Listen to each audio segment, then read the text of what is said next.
Hello guys, how are you? Well, for any of you that don't know me, my name is Jose Science, and I once was an English learner too, and I'm still learning, but I usually make videos or tutorials on how to learn some English with I usually do it in Spanish, but this time, since I'm beginning the year of 2018, well, we're about to start 2018, I have decided to do a couple of videos in English so I could help some other people that do not speak Spanish. I usually do my videos in English and Spanish, but this time I'm gonna try to make some videos in English, so that way I could help some of you that do not know any Spanish, but at the same time you have the desire to learn English. So hopefully what I'm going to be teaching you today is useful, and not only that, but you could share it with someone that you think that may need these kind of tutorials. Okay, so here we go. I know that probably you already know many other videos, tutorials, and everything, that teach you grammar, structure, vocabulary, and everything. But I want to share something very particular with you. And what I'm about to share with you here is why we think that English is fast, and why we think that we understand more English when it is on paper rather than when we hear it. So we're going to be working on that. I'm going to be teaching you some tips. I'm going to be showing you some tips on how to do it better, on how to process better this information. And here we go. Okay, so these tips I'm gonna show you, it doesn't matter if you speak Russian, Arabic, Polish, or Portuguese, or any other language, as long as you're willing to listen and to follow what I'm gonna show you here. I'm pretty sure you will get amazing results, and hopefully this helps you. All right, so we're gonna get started. Like I said, my name is Jose or Jay or Joe in the United States, and I remember when I was learning and I was learning English, all the struggles that we go through as we learn, and therefore I decided to start helping others with what I have learned myself and what is it that I did to make things easier for some people to speed up the process of learning English. Okay, so this is what I'm going to be showing you. Through my learning experience and through my teaching experience, this is what I have learned. Many times, we don't take into consideration what we already know, the sounds that we already know. But I'm going to teach you exactly what I mean. For example, when I do this,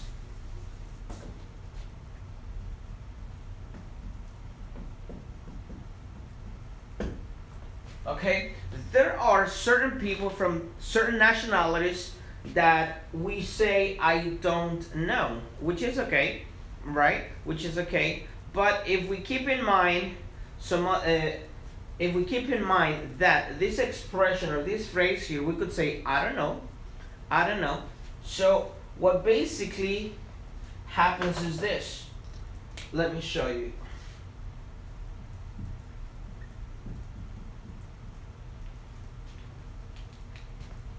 For some of us, I know, because of our native language, we tend to say not computer, but we tend to say computer, which is also okay. I think people understand it, understand us when we say computer, correct? So people understand us, but if we really want to actually be able to understand them, we should be able to know how the sounds work, or how some certain sounds work.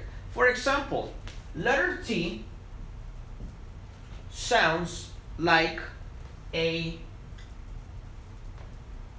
R, right?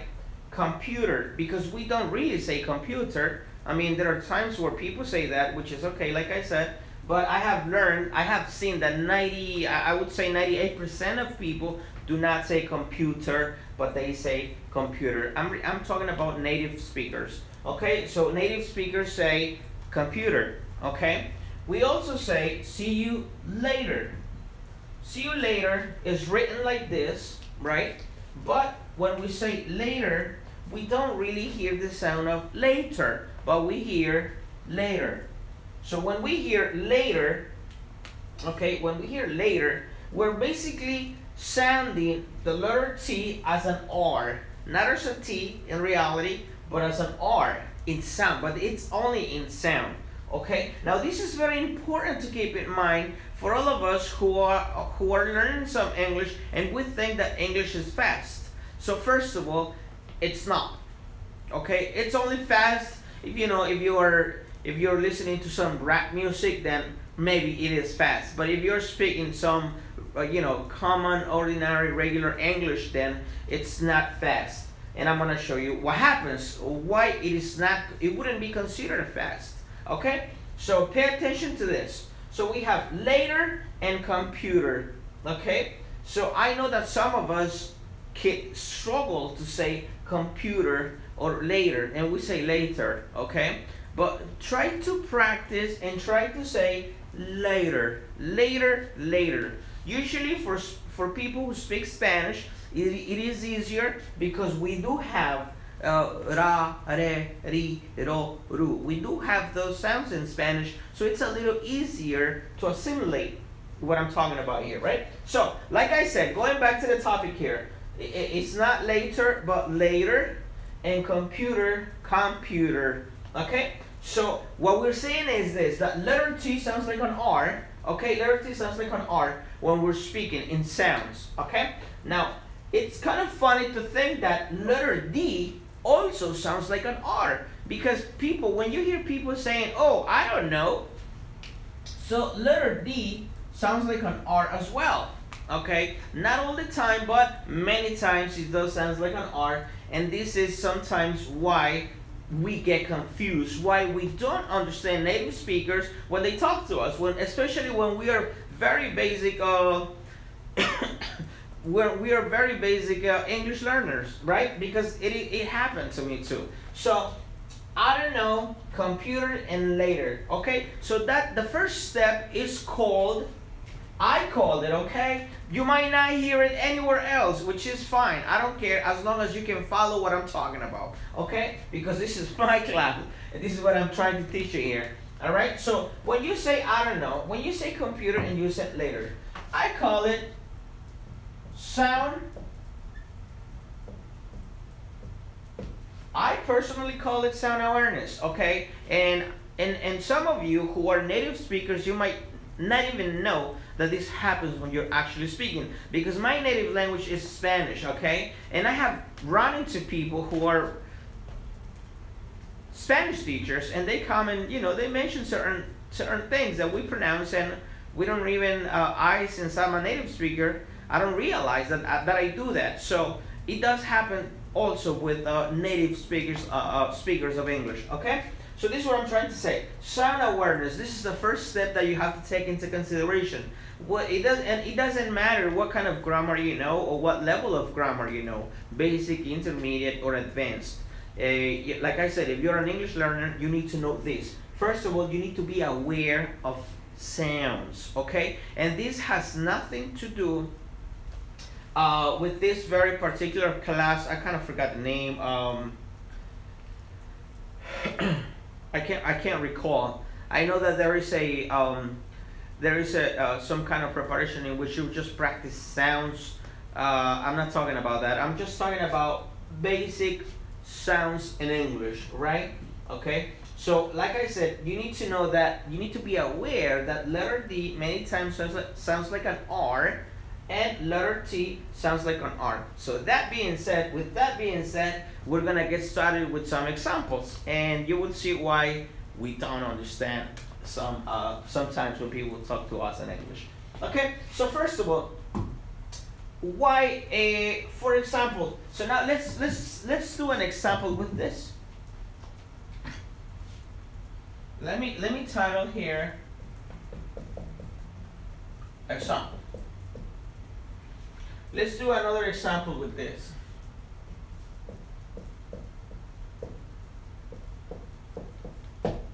imagine I am learning English, right?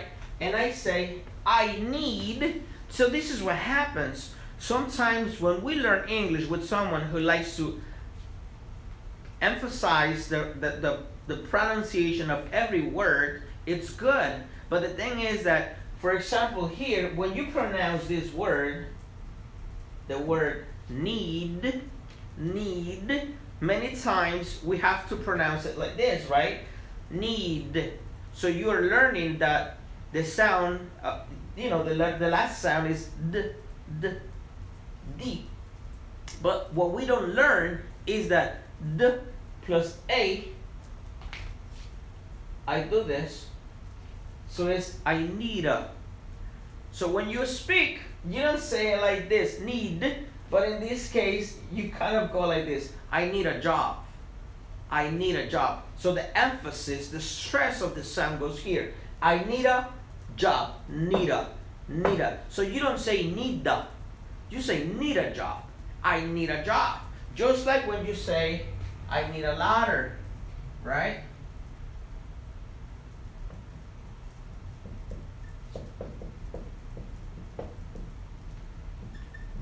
Now imagine,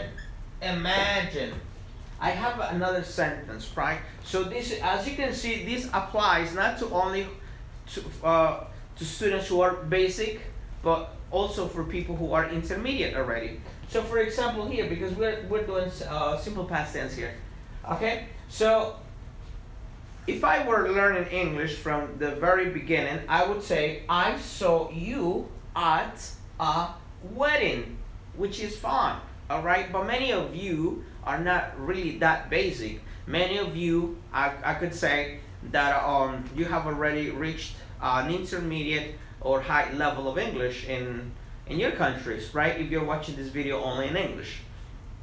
So when you learn, I saw you at a wedding, sometimes I hear that we say, I saw you at a wedding, okay, at a wedding. But in reality, when you hear a native speaker in the United States saying, oh, I saw you at a wedding, we kind of get confused, because we go like, wait, what, excuse me, repeat again, go slowly. That's when we say, excuse me, slowly please, because in reality we think it goes fast, but that's not true. It's English is not spoken fast, it's spoken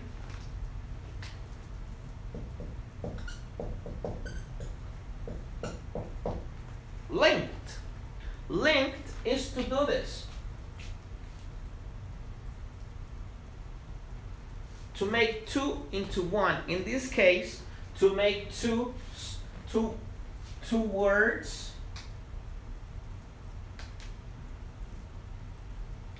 into one. So in this case here, we apply what we learned here. Letter T sounds like an R. So when we sound like letter T, we sound like an R, and then we put it together with the A, we say ara, and then here we have double D. Double D we basically becomes in sound an R. So in this case, the sound would be wedding, no wedding, but wedding, and this sounds like an R, right? Wedding. So here we do. First here, we do the change of the sound awareness, right? We become aware of what sound it is when we're speaking. Remember, this is only when we are talking, when we're speaking already. Okay, so here, we became aware already that letter T sounds like an R. So when you mix it with the A, it says ara. And then here, letter D, we already said that letter D many times becomes an R in sound only. Very important. So we say wedding. We don't say wedding, no wedding, it's wedding. So the whole sentence would be, I saw you at a wedding. I saw you at a wedding. I saw you at a wedding. Okay? That's what makes your English fluent. That's what makes your English fluent. Fluent means no stopping, but just keep on going, right? Exactly, like here, you don't say, I saw you at a wedding. I saw you at a wedding. I saw you at a wedding. Now let me show you another example. If you, like I said, if you are watching this video in English, it is because you already have some knowledge in grammar. Okay, I'm gonna give you another example.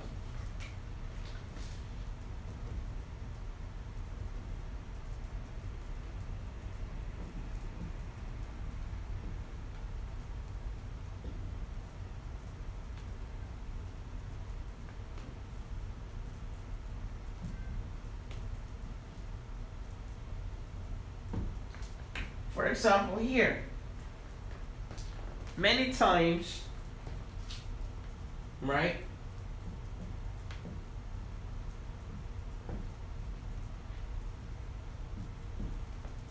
The structure is kind of basically the same, except for the verb. This is present and this is past tense. But I'm not gonna go into detail into grammar, present or past, or what this is or what that is. My intention of this video is for you to see how the sounds work. Okay, so for example here, has plus a, it would be hasa or hase. He has a nice car, or he has a nice car. Okay, both are acceptable. He has a nice car, he has a nice car. Or here, if I read it, if I were to read, I would say he had a nice car. But in reality, when I'm talking, right, I would say, whoa, he had a nice car. He had a nice car. He had a nice car. So what I do here is I change the sound, right? In my mind, I'm already changing the sound of the letter D for an R, and then I immediately do a link. What I do is I do this. So he had a, now the sound is not D, but when you put it together, when you combine the two sounds, you say he had a nice car. And then it makes it easier for you to make it, to differentiate from the present to the past. Especially when we do it, for example, like this.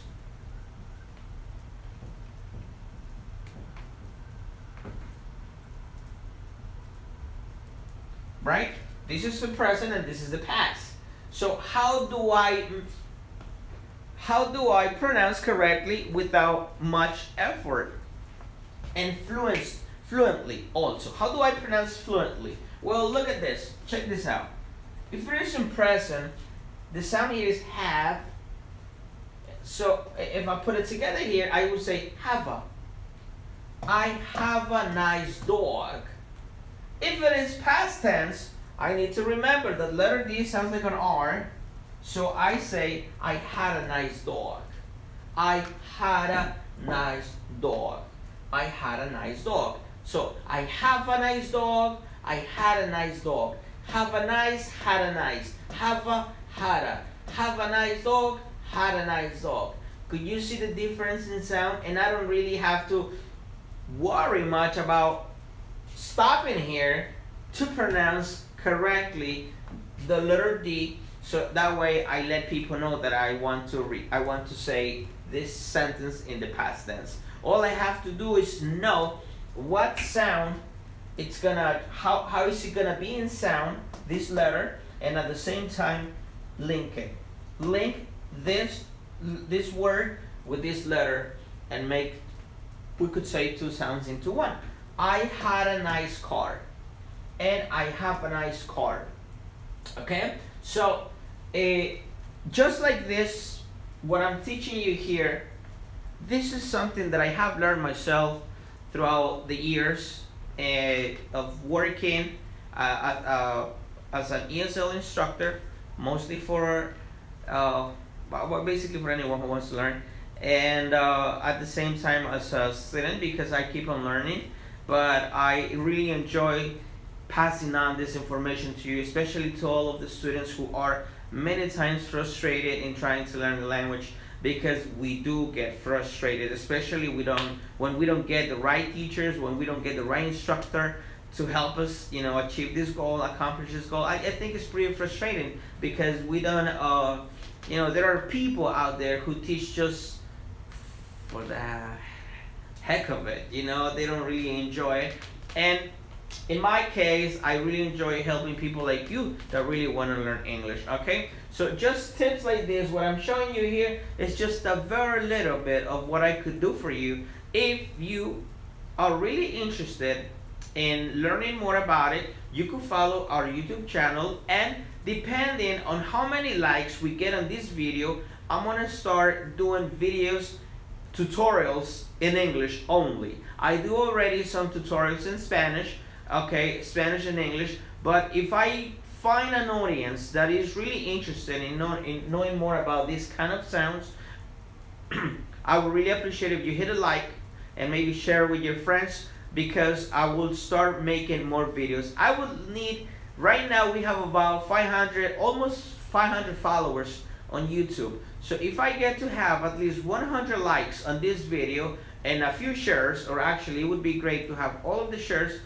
at the same number of shares and likes, I'll promise you that I will make more videos in only English, and I'll be passing on to you all the how this system works here, okay, in order for you to accomplish fluency when you are speaking English, okay, so you don't get stuck in only, you know, saying this, I need a job, or I need that job. No, you say, I need a job. You will learn how to do that not in the blink of an eye, not easily, but I will promise you that you will learn how to do that, and that will save you many years of learning, and you don't have to do much research, especially if you already have some foundation of the English grammar.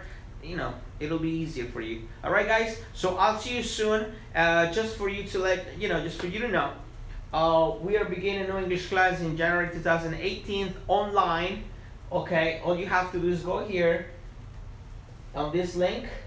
Okay, you have to subscribe there, and you will get more notifications. Subscribe to our channel here if you are not if you haven't subscribed yet, and we have the GD program too. All right, guys, I'll see you soon, and share and like, and depending on how many shares and likes I see on this video that I'm trying to do only in English, then I will keep on doing more videos, so that way I know there are other people other than just Spanish English classes that I could do in English. All right, guys, have a very good day. I'll see you soon, and don't forget to share, like, and subscribe.